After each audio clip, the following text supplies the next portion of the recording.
விஜய். இன்னைக்கு எல்லாரும் இவரை பத்தி தாங்க பேசுறாங்க. விஜய் விஜய்னாவே வெற்றின்னு தான் சொல்லுவாங்க மீனிங். இவர் ஃபர்ஸ்ட் நடிகரா இருந்தாரு. இப்ப அரசியல்ல சட்டமன்ற தொகுதியில கிட்டத்தட்ட 75 வருஷம் தமிழ்நாட்டு அரசியல்ல பார்க்காத ஒரு அரசியல் மாற்றத்தை இவர் பார்த்திருக்காரு.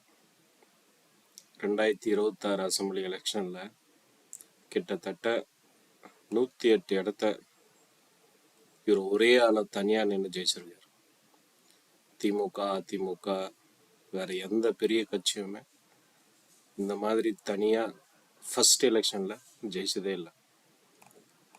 இவர் லாஸ்டா ஒரு 5-6 வருஷத்துல நிறைய அரசியல் ரீதியான படங்களை இவர் நடிச்சிருக்காரு.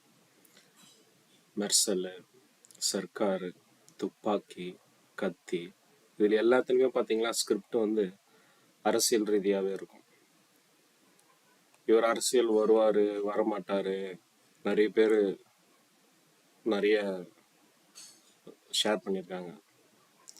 பட் ஃபைனலாக இவர் 2024 விக்ரவாண்டியில் ஃபர்ஸ்ட் இவர் எலெக்ஷன் ஸ்டார்ட் பண்ணும்போது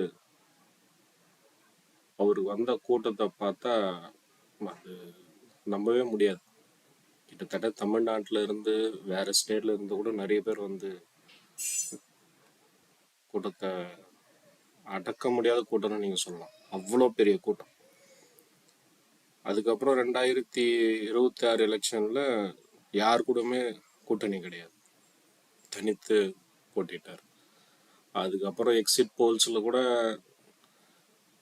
எல்லாம் என்ன கணிச்சாங்க, ஏதோ அவர் தொகுதியில் அவர் ஜெயிப்பார், மிஞ்சி போனால் ஒரு 2-3 தொகுதியில் ஜெயிப்பார், அப்படிதான் எல்லாருமே நினச்சாங்க.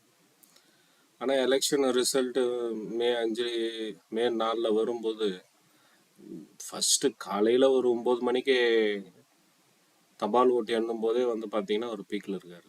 சரி, ஓகே, அப்போ கூட நம்ப முடியல இவ்வளோ ஓட்டு வாங்குவார், இவ்வளோ அபாரமான வெற்றியை பெறுவார்னு கொஞ்சம் கூட யாருமே நினச்சி பார்த்துருக்க மாட்டாங்க. கிட்டத்தட்ட இது வரைக்கும் தமிழ்நாட்டில் இந்த மாதிரி ஓட்டு சதவீதம் இருந்ததே கிடையாது. ஒரு 60% இருக்கும், மிஞ்சி போனால் ஒரு 65%. ஆனால் இந்த வாட்டி தான் ஒரு 85% கிட்ட ஓட்டு வந்துச்சு. அந்த 85%மோ 65%மோ அந்த வித்தியாசம் இருக்குல்ல, ஒரு 20%, அது மொத்தத்தையும் அவர் தாங்க நிரப்பிட்டார். நிறைய நடுவில் என்ன சொல்றது, ஒரு 41 பேர் 42 பேர் கூட்ட நெரிசல்ல இறந்துட்டாங்க. அதுக்கப்புறம் சுப்ரீம் கோர்ட்டுக்கு போனார். அதுக்கப்புறம் கேஸ் எல்லாம் இவருக்கு சாதகமாக இருந்துச்சு. அதுக்கப்புறம் இப்போ கூட 118 வேணும் மெஜாரிட்டிக்கு. ஆனால் இவர்கிட்ட ஒரு 108 தான் இருக்கு. ஒரு சபாநாயகருக்கு ஒரு சீட்டு. அதுக்கப்புறம் திருச்சியில் இவர் நின்றுந்தார், பெரம்பூர்லேயே நின்றுந்தார். அப்போ திருச்சியில் ஜெயிச்சதை இவர் விட்டு கொடுக்கணும். ஏன்னா 2 தொகுதியிலும் ஒருத்தர் எம்எல்ஏ போஸ்ட்டு வாங்க முடியாது. அதனால இப்போ இவர் பெரம்பூரில் ஜெயிச்ச தொகுதியை வச்சுக்கிட்டு திருச்சியில் ரீஎலெக்ஷன் வைக்கலாம். அப்போ பார்த்தீங்கன்னா ஒரு 10 தொகுதி தேவைப்படுது. சப்போர்ட்டிங்க்கு காங்கிரஸை கேட்டிருக்காங்க, காங்கிரஸ் ஓகே பண்ணிடுச்சு.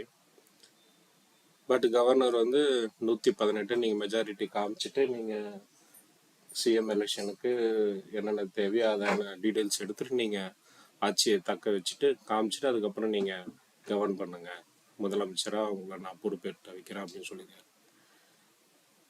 பட்டு பாக்கி இன்னும் ஒரு 5 இருக்கு இல்லையா, அதுக்கு கம்யூனிஸ்ட் கட்சி இப்போ ஓகே சொல்லியிருக்காங்க. மார்க்சிஸ்ட் கம்யூனிஸ்ட், இந்திய கம்யூனிஸ்ட் 2 பேரும் ஓகே சொல்லியிருக்காங்க. விசிக்கே சப்போர்ட் பண்ணும் அப்படின்னு எதிர்பார்க்கையில் அவங்க மீட்டிங் வச்சுட்டு ஓகே சொல்கிறாங்களா இல்லையான்னு இனிமேல் தான் தெரியும்.